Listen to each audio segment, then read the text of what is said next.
मेरे प्रिय भाई और बहनों, आधुनिक युग में, आज के संसार में एक वर्ग है जो बहुत ही पीड़ा में है, दुख में है और अपने दुख को अभिव्यक्त नहीं कर पाते हैं। और जानते हैं वो वर्ग कौन है? बुजुर्गों का वर्ग। बुजुर्ग, वृद्ध, माँ बाप।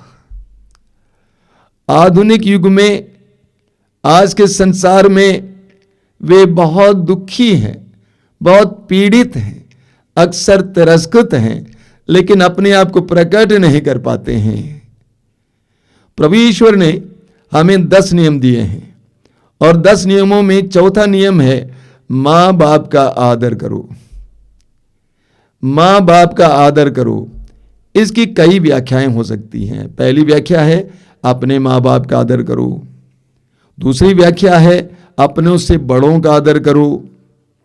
तीसरी है अधिकारियों का आदर करो, धर्म गुरुओं का आदर करो, कलीसिया के अधिकारियों का आदर करो। अगली व्याख्या है नियमों का पालन करो, देश के कानून का पालन करो, कलीसिया के नियमों का पालन करो, नियमों का पालन करो। लेकिन आज के प्रवचन में सीधे इस वचन पर मनन करना चाहता हूं, माँ बाप का आदर करो, अपने माता पिता का आदर करो। प्रार्थना में प्रभु जो संदेश देते हैं, जो विषय देते हैं, मैं उसी को उठाता हूं, अपने मन से नहीं ढूंढता हूं। और मैं ईमानदारी से बोलना चाहता हूं आपसे, जब मैं इसकी तैयारी कर रहा था मैं बहुत रोया, मुझे बहुत रोना आ रहा था, क्योंकि आज वृद्ध माता पिताओं की दशा बहुत दयनीय है। आधुनिक दुनिया भौतिक दुनिया है, यहां भौतिकता है, यहां चीजों को महत्व दिया जाता है, वस्तुओं को महत्व दिया जाता है, संपत्ति को, सुविधाओं को, सुख को, भोजन को, कपड़े को, ऐश को, आराम को, मनोरंजन को, वासनाओं की तृप्ति को महत्व दिया जाता है। यहां कौन इंसान और इंसानियत को महत्व देता है? और फिर भौतिकवादी दुनिया उपयोगिता ढूंढती है। मैं सरल शब्दों में समझाऊंगा, काम की चीजों को ढूंढती है। जो काम की चीज होती है वो अच्छी है, जो काम की नहीं होती है बेकार है। माँ बाप कैसे काम के हो सकते हैं? वृद्ध हो गए, शारीरिक रूप से कमजोर हैं, काम नहीं कर सकते हैं, सौंदर्य गया, कैसे भी उपयोगी हो सकते हैं। और फिर भौतिकवादी दुनिया यूज एंड थ्रो की दुनिया है, इस्तेमाल करो फेंको। प्लास्टिक के कप में चाय पिए, प्लास्टिक के कप को फेंक दिए, उसको धोकर थोड़ी रखते हैं, संभालते नहीं है। कागज के कप में चाय पिए, फेंक दिए। यूज एंड थ्रो, इस्तेमाल करो फेंको। मां बाप का इस्तेमाल किए, अब फेंक दिए। हां, अगर मां बाप किसान है, उनके पास जमीन है, जब तक बंटवारा नहीं होता तब तक मां बाप से चिपके रहेंगे। जब बंटवारा हो गया, काम हो गया, फेंक दिए। मां बाप नौकरी करने वाले हैं, जब तक नौकरी है, पैसा मिल रहा है, तब तक चिपके रहे, उसके बाद फेंक दिए। पेंशन मिल रहा है, अच्छा है, थोड़ा सा और नजदीक रहेंगे। पेंशन नहीं मिलता है तो वो भी नहीं। स्वयं नौकरी पाए, अच्छी खासी नौकरी, शादी हो गई, अच्छी सी पत्नी मिल गई, अब माँ बाप की जरूरत नहीं है, उनको फेंक दिया जाता है। एक तरह से वृद्धालयों में कुछ पैसा देकर डाल देते हैं, वृद्धाश्रमों में कुछ पैसा देकर डाल देते हैं। आप लोग देखभाल कीजिए, कभी जाते भी नहीं उनसे मिलने के लिए। ये अपने ही घर पे माँ बाप रहते हैं, घूंट घूंट कर जीते हैं, कुछ बोल नहीं पाते हैं, तिरस्कृत हैं, दुखी हैं। ऐसे में प्रभु की आज्ञा बहुत महत्वपूर्ण है। पुराने जमाने से ज्यादा महत्वपूर्ण है आज माँ बाप का आदर करो। लोग सोचते हैं बच्चों के लिए, बिल्कुल नहीं, सब के लिए है। माँ बाप का आदर करो। क्या मतलब इसका? अगर आप माँ बाप का आदर करते हैं तो बच्चे हैं तो माँ बाप की आज्ञाओं का पालन करेंगे, बड़े होने पर उनका ख्याल करेंगे, कदर करेंगे, सम्मान करेंगे, प्यार करेंगे, उनकी देखभाल करेंगे। आप पढ़ेंगे प्रवक्ता ग्रंथ के अध्याय 3 उसके वाक्य 2 से 6 तक। एक एक वचन को ध्यान से सुनना। वहां लिखा हुआ है, पुत्रों पुत्रियों, पिता की शिक्षा ध्यान से सुनो, पिता की शिक्षा ध्यान से सुनो, उसका पालन करने में तुम्हारा कल्याण है। दोहराता हूं, पुत्रों पिता की शिक्षा ध्यान से सुनो, उसका पालन करने में तुम्हारा कल्याण है।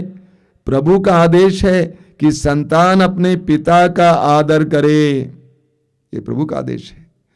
प्रभु का आदेश है कि संतान अपने पिता का आदर करें। उसने माता को अपने बच्चों पर अधिकार दिया है। माँ बाप को बच्चों पर अधिकार दिया है। वाक्य 4, जो अपने पिता पर श्रद्धा रखता है वो अपने पापों का प्रायश्चित करता है। देखिए कितना जबरदस्त वचन है। जो अपने पिता पर श्रद्धा रखता है वो अपने पापों का प्रायश्चित करता है। यानी जो अपने पिता पर श्रद्धा रखता है, उसका ख्याल करता है, उसके पापों का प्रायश्चित हो जाता है। वाक्य 5, जो अपनी माता का आदर करता है मानो वो धन का संचय करता है। जो अपनी माता का आदर करता है मानो वो धन का संचय करता है, धन बटोर रहा है। वाक्य 6, जो अपने पिता का सम्मान करता है उसे अपनी ही संतान से सुख मिलेगा। जो अपने पिता का सम्मान करता है उसे अपनी ही संतान से सुख मिलेगा, और जब वो प्रार्थना करता है तो ईश्वर उसकी सुन लेगा। जो पिता का सम्मान करता है, आदर करता है, उसकी बात को मान लेता है, वचन कहता है प्रार्थना सुनी जाएगी, ईश्वर आपकी प्रार्थना को सुन लेगा। बोलिए hallelujah, hallelujah, hallelujah, hallelujah, hallelujah, hallelujah, hallelujah. Hallelujah. मेरी एक बेटी है जो आश्रम में काम करती थी। शादी हुई, बच्चा हुआ। जब बच्चा मात्र 22 दिन का था, उसको लेकर हमारे पास आया आशीष के लिए, प्रार्थना के लिए। और वो बोलती जा रही थी, वो बेटी है, बच्ची है, वो बोलती जा रही थी, स्वामी जी देखो ना, ये दिन भर सोती रहती है और रात को हमें सोने नहीं देती है। ये दिन भर सोती रहती है और रात को हमें सोने नहीं देती है। मैंने कहा अब समझ गई, अब समझ गई कि तुम्हारे मम्मी पापा ने तुम्हारे लिए क्या किया है। अब समझ गई कि तुम्हारे मम्मी को तुमने कितना दुख दिया है। हम पढ़ेंगे प्रवक्ता ग्रंथ उसके अध्याय 7 में वाक्य 29 और 30। प्रवक्ता ग्रंथ अध्याय 7 वाक्य 29 और 30, ध्यान से सुनना। सारे हृदय से अपने पिता का आदर करो और अपनी माता का दुख मत भुलाओ। अपनी माता का दुख मत भुलाओ। याद रखो कि तुम्हें उनसे जन्म मिला, उनके उपकार का बदला कैसे दे सकते हो। अब उस बेटी को पता चल रहा है कि मेरी मम्मी ने मेरे लिए क्या किया है। वचन कहता है अपनी माता का दुख मत भुलाओ, याद रखो कि तुम्हें उनसे जन्म मिला। तुम ईश्वर के हो जरूर, लेकिन उनके द्वारा जन्म मिला, उनके उपकार का बदला कैसे दे सकते हो। उनका उपकार का बदला कैसे दे सकते हो। जब माताएं अपने बच्चों को नहलाती हैं, खिलाती हैं, प्यार से पिलाती हैं, तो मेरे दिल में बहुत दर्द होता है। दर्द इस बात को लेकर है, जब वो बेटा बड़ा हो जाएगा तो उसका उस मां के प्रति कैसा व्यवहार होगा। उस मां के प्रति कैसा व्यवहार होगा। मां पड़ी हुई बूढ़ी है, पानी मांगती है, कोई है भाई थोड़ा पानी दे दो, चिल्लाते हैं, पड़ी रहती है, जाके ले लो।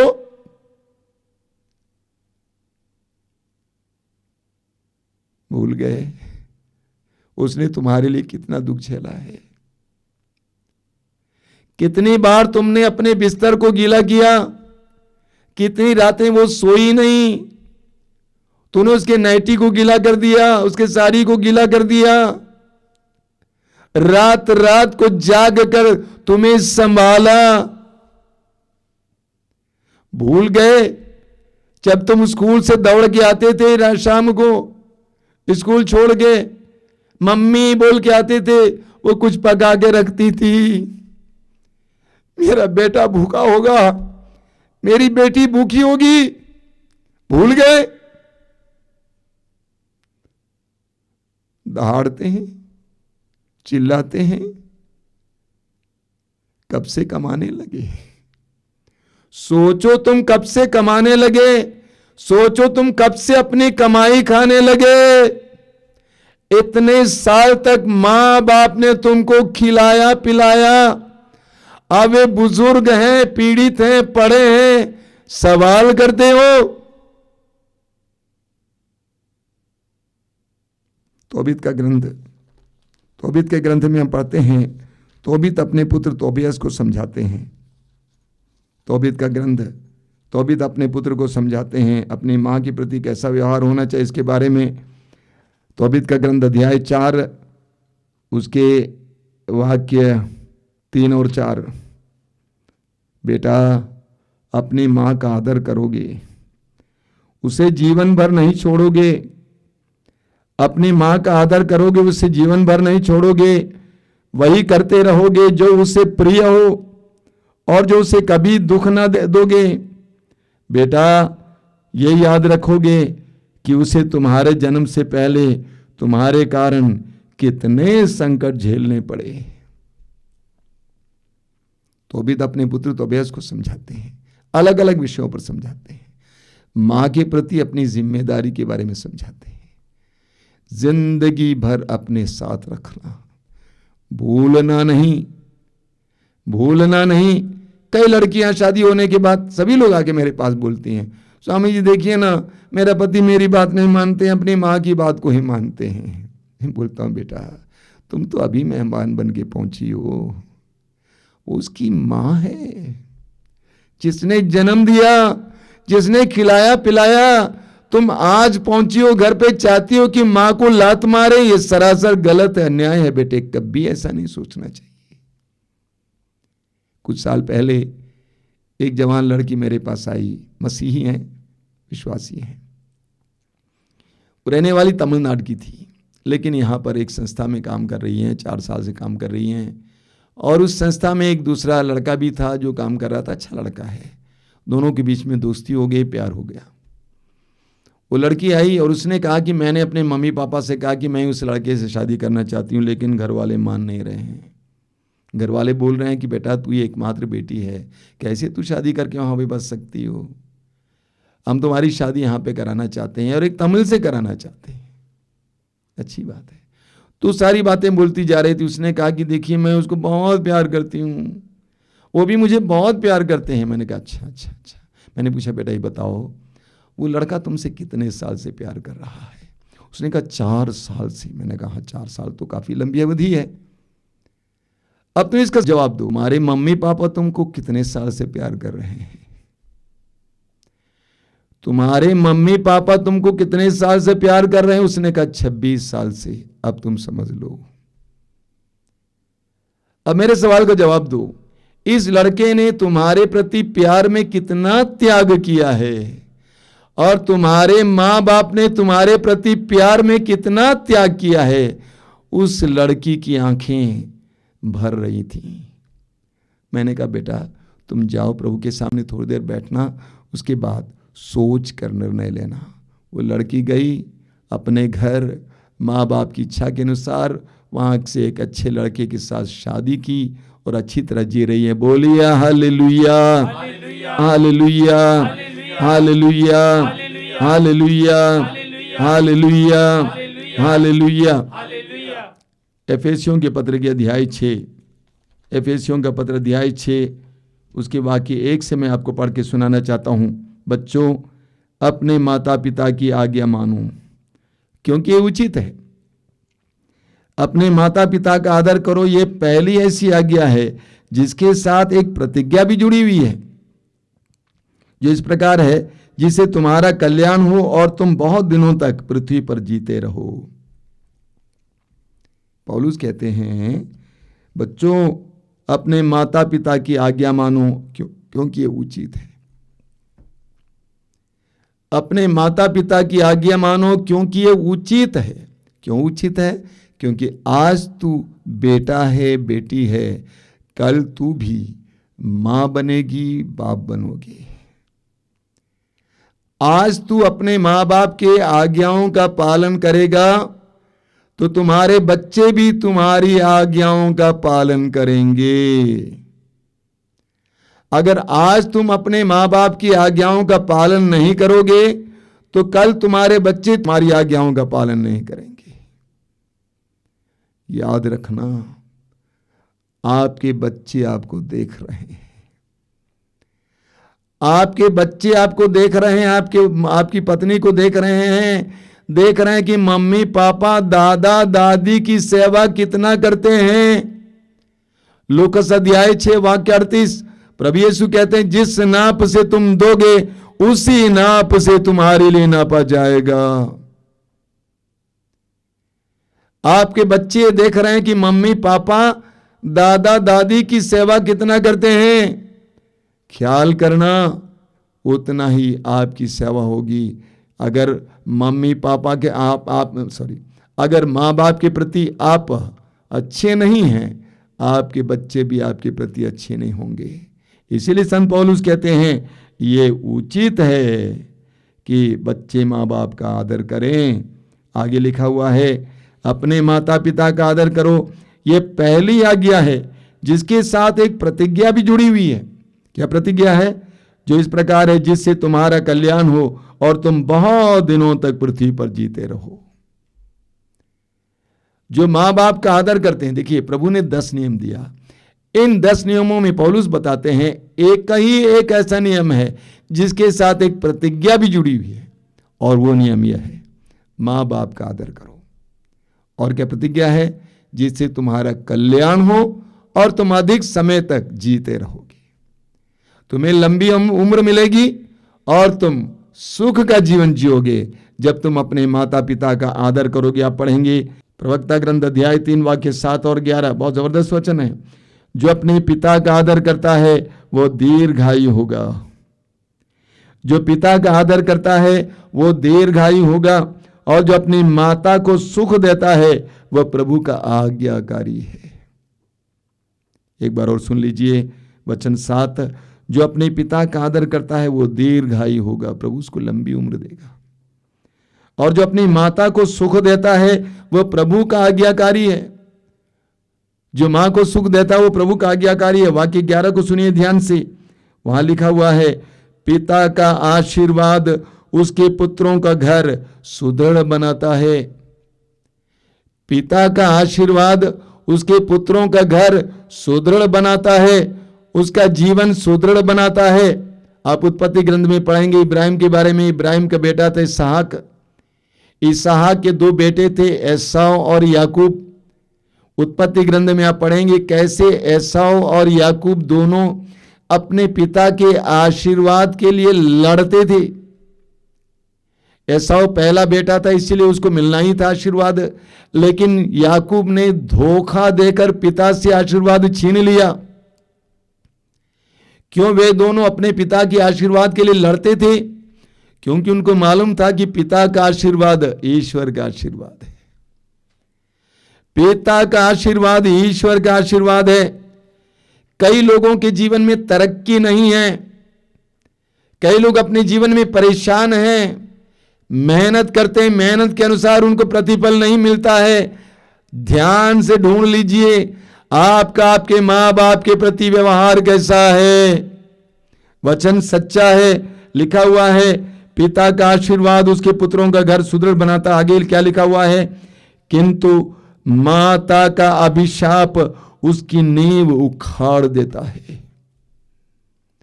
माता का अभिशाप उसकी नींव उखाड़ देता है। कई लोग परेशान हैं। एक कारण यह है, और एक महत्वपूर्ण कारण यह है, माता का अभिशाप उसकी नींव को उखाड़ देता है। मां बाप का आशीर्वाद पाना चाहिए। हमेशा इस बात का ख्याल करना चाहिए कि मां बाप का आशीर्वाद मिले, न केवल माँ बाप का बल्कि सास ससुर का भी। आप पढ़ेंगे तोबीत के ग्रंथ के अध्याय 10 में हम पढ़ते हैं सारा की माँ एदना, जब सारा की शादी हो गई तो अबयास के साथ, अब सारा जा रही है ससुराल। उस समय माँ क्या कहती है, देखिए क्या कहती है, बेटी अपने सास ससुर का आदर करना, बेटी अपने सास ससुर का आदर करना, क्योंकि वे अब से उसी तरह तुम्हारे माता पिता हैं जैसे हम हैं जिन्होंने तुमको उत्पन्न किया है।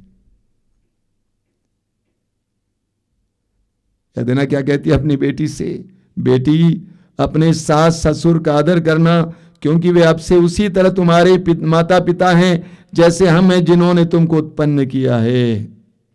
शांति से जाओ, शांति में जाओ।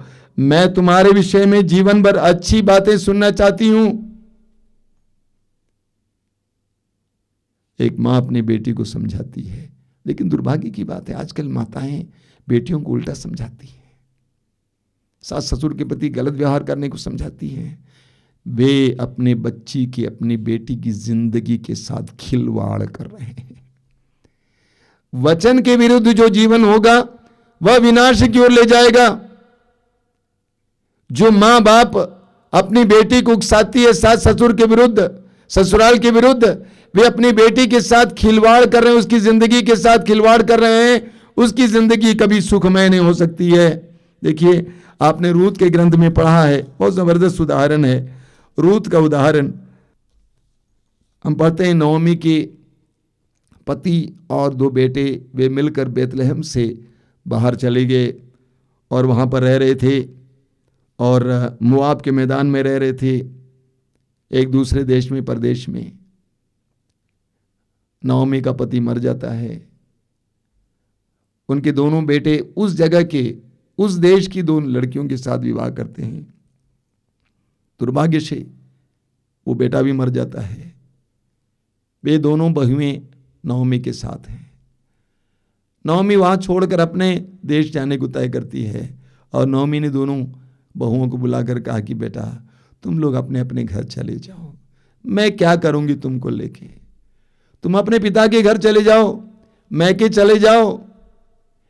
एक बहू रोती हुई चली गई, लेकिन दूसरी उसको छोड़ने को तैयार नहीं थी। उसका नाम है रूत। हम जानते हैं रूत ने नओमी से क्या कहा, ध्यान से सुनिए। इसके लिए अनुरोध ना कीजिए कि मैं आपको छोड़ दूं और लौटकर आपसे दूर हो जाऊं। वो लड़की जानती थी वो नारी किस अवस्था में है, कितनी दयनीय अवस्था में है।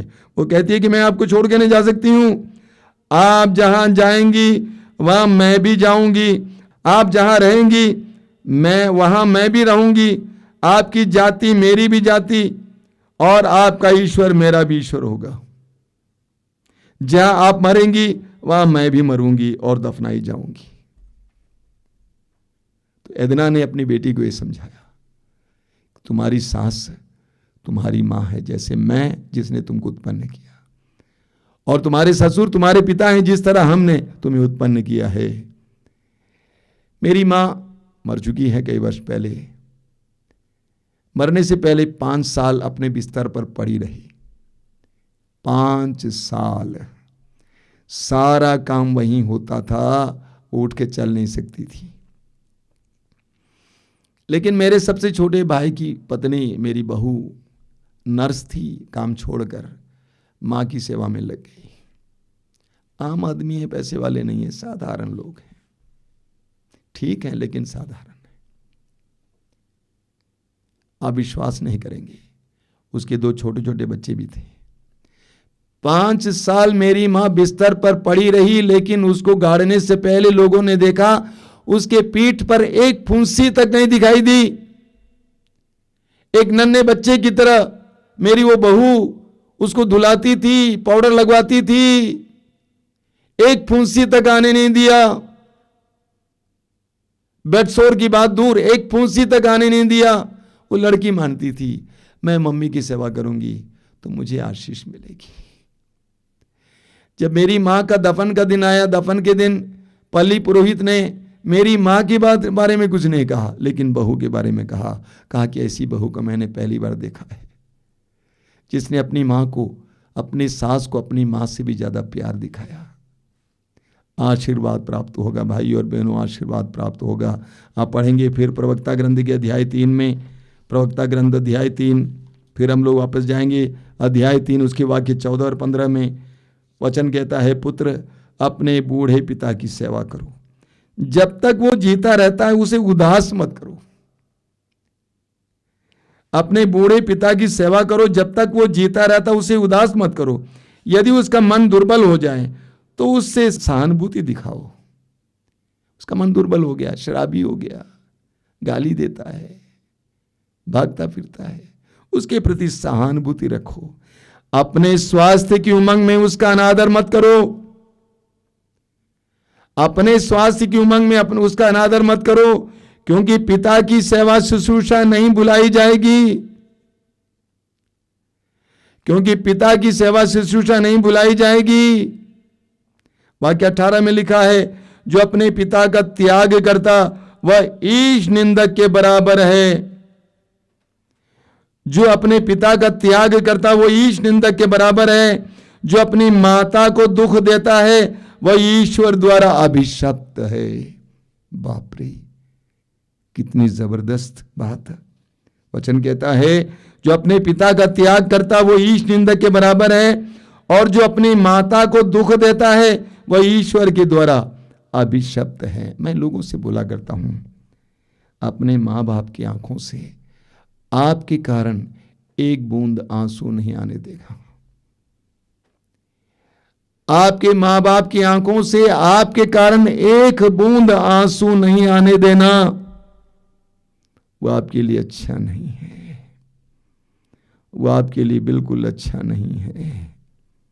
आज कितने ही माँ बाप वृद्धालयों में, वृद्धाश्रमों में पड़े हुए हैं, रो रहे हैं अपने बच्चों के लिए। कहां है, कहां है वो जिसको मैंने पाला पोसा? दिखाई नहीं देता है, समय नहीं मिलता है। मम्मी टाइम नहीं था। कई दिनों से रोते हैं। घरों में रहकर भी अच्छा सा घर बना दिए, नए घर में वह और उसकी पत्नी और बच्चे रहते हैं, पुराने घर के एक पुराने कमरे में मां बाप पड़े हैं। कितना दुख होगा, कितनी पीड़ा होगी। ईश्वर न्यायी है, वो न्याय करता है, भूलना नहीं। आपके मां बाप की आंखों में आपके कारण एक बूंद आंसू नहीं आना चाहिए। इसका ख्याल करना है मेरे विश्वासी भाई और बहनों, मसीह भाई और बहनों। मिस्सा बलिदान में जाना, थोड़ा सा बाइबल पढ़ना, थोड़ा सा रोजरी बोलना काफी नहीं है। हमारा व्यवहार वचन के अनुसार होना जरूरी है। तो आज आपके सामने मैंने वचन रखा, मां बाप का आदर करो। आदर ही नहीं, नमस्ते करना नहीं, प्यार करना। अंत तक क्रूस पर मरते समय भी यीशु को अपनी मां का ख्याल था। उसके हृदय की पीड़ा को समझ पाए, उसने कहा, नारी ये आपका बेटा है। उस शिष्य से कहा, ये आपकी मां है, संभालो। प्रार्थना करें।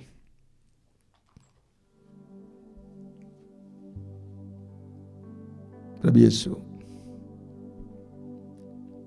बीते पवित्र क्षणों के लिए मैं तुझे धन्यवाद देता हूं। तेरे अनमोल वचनों के लिए धन्यवाद देता हूं, जिसके द्वारा तू हमें जीवन का रहस्य समझाता है। गलतियां हो गई हैं यीशु, गलतियां हो गई हैं।